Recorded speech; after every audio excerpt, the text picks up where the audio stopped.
here's something that's pretty interesting.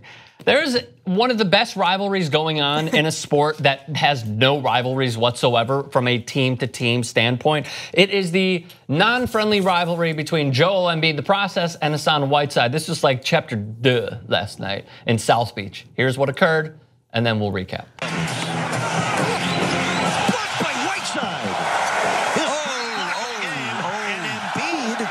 Whiteside are going to both be hit with fouls. Embiid looking to the cutting Winslow. Over to Whiteside. Third dunk for Whiteside. A big-time setup by Justice Winslow. He tried to hit me in the back, which is kind of dirty, considering the fact that I've had back problems. So he was soft. He hits really soft. So I didn't feel anything, but just the action of him trying to like do that, I think he's pretty messed up. We got a lot of good smack talkers, all right? Joel Embiid is up there. He's the best. He's definitely one of the best. And what's great is that this has been going on since the beginning of the season, right? Even before this, even before.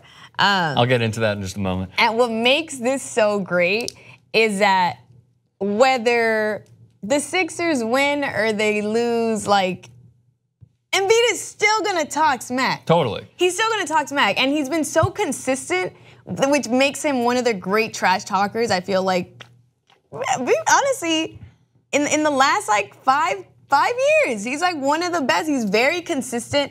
He doesn't give a damn. He knows he's not like he's not in the. He doesn't play in as many regular season games as he probably should. Course, yeah. But he's well aware of that, and he doesn't let that stop him from anybody like coming at him aggressive. And Whiteside is just like, he's just as petty. You're just as petty. How is he petty? How is he not petty? I'm asking you how he is. He's just as petty because he feeds onto whatever Embiid is throwing at him. And yeah, he tried to pull in the white towel and say like, you know, whether they win or lose, like he's still gonna talk smack. I'm not gonna feed onto that. I'm just gonna focus and treat him like any other player. I'm still competitive, whatever, what have you.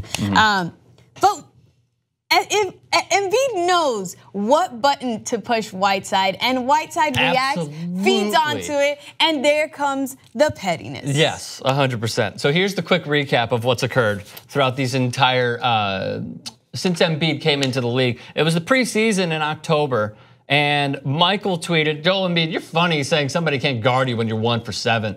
And Hassan Whiteside followed up, the media won't show that. Funny emoji, emoji. And then that's a laughing emoji, by the way.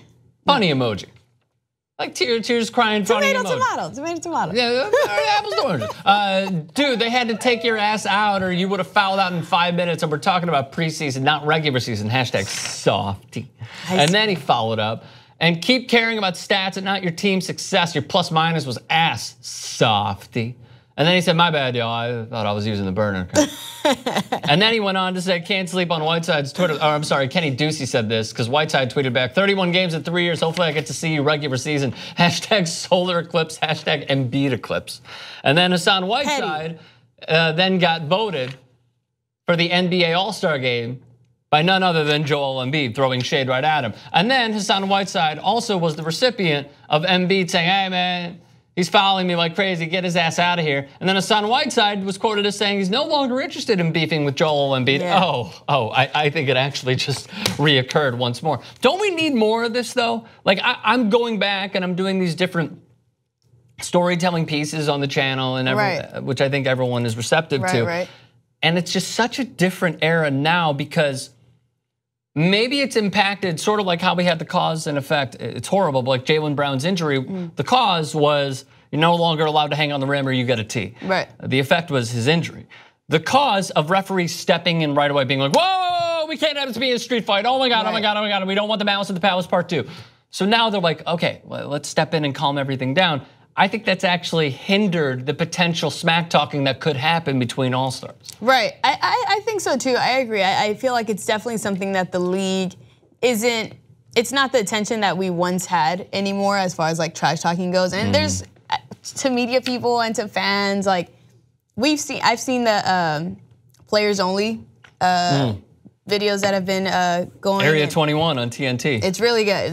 They've been really good. Are you talking about the broadcast, not Kevin Garnett's? No, not Area 21. I'm talking about the players only. Like videos. the actual broadcast in studio and at the games? No, not the broadcast. I think, what is it? We have to get on the same page here. Okay, so it's not, I'm probably like just mushing the title together, but it's when the Kobe and Shaq conversation, the Isaiah Thomas, Magic Johnson conversation. Players, it's players only. So that's part of like real quick, that's part of the players only umbrella. So it goes out in different directions, but I know what you're talking about. So in those videos, I just recently saw the Shaq and Kobe one, right? And they got into the conversation where they talked about the trash talk, right? Remember when Shaq released that video and was like, Kobe, tell me how my taste. Ass? Yeah. You could say it. I didn't know if I should say it or not. So he's like, all right, yeah, tell me how my ass tastes. And so they. Oh my God, why'd you say that? No, okay. So he talks about like the impact, right, and the trash talk that came with it, and how Kobe was like, I'm not gonna feed onto it, like, look at the number of rings I have and whatever, what have you. So and one thing that Shaq said was, regardless, the trash talk that happens, like, I love it. It's attention on me. It adds more energy to the game. The fans love it. But outside, we're still brothers. Like, you're still my son's like godfather or uncle. Right. Like, that's still family. Like, we're not gonna let that get in the way of things. So I feel like when players know how to separate that, when it's like, yeah, we're gonna trash talk here, we're gonna do social media, we're gonna feed everybody that wants this. But off sides, like if we have a personal relationship like IT and Magic Johnson, Shaq and Kobe, we're gonna keep our personal relationship personal and in our competitive side competitive. Does the game need more of this to circle back? Absolutely. But I feel like we're also in a time where there's so much, especially in the last like year or two, there's so much unity that people all over want to have, that it also makes it risque to beef with your fellow brother. So piggybacking on top of that, one thing that I've noticed about the narrative of Russell Westbrook, real quick, is that Russell is the guy that you would obviously love to play with and you would hate to play against him. I get that. On top of that, going a little bit further, he's also viewed as an asshole. For whatever reason. Right. It's because of the competitive fire, it's because maybe he's short with the media, he's or viewed because as an asshole on the court. On and off. Like when he goes with the media, people are pissed for whatever reason, when really they're just asking him bad, dumb questions. Right. On top of that, like there is some sort of narrative with Russell that he right now is viewed as a prick because of his competitive fire and the smack talking that he had against other opponents, specifically even Joel Embiid, who we just crowned as the king. So look, I think it's about unity, as you said, because players are dapping each other up and they respect the grind, they respect the hustle. But I want to see some discord. I want to see some chairs thrown. I want to see, no, I'm just kidding. But like seriously, I want to see something more than what we're seeing right now. I agree.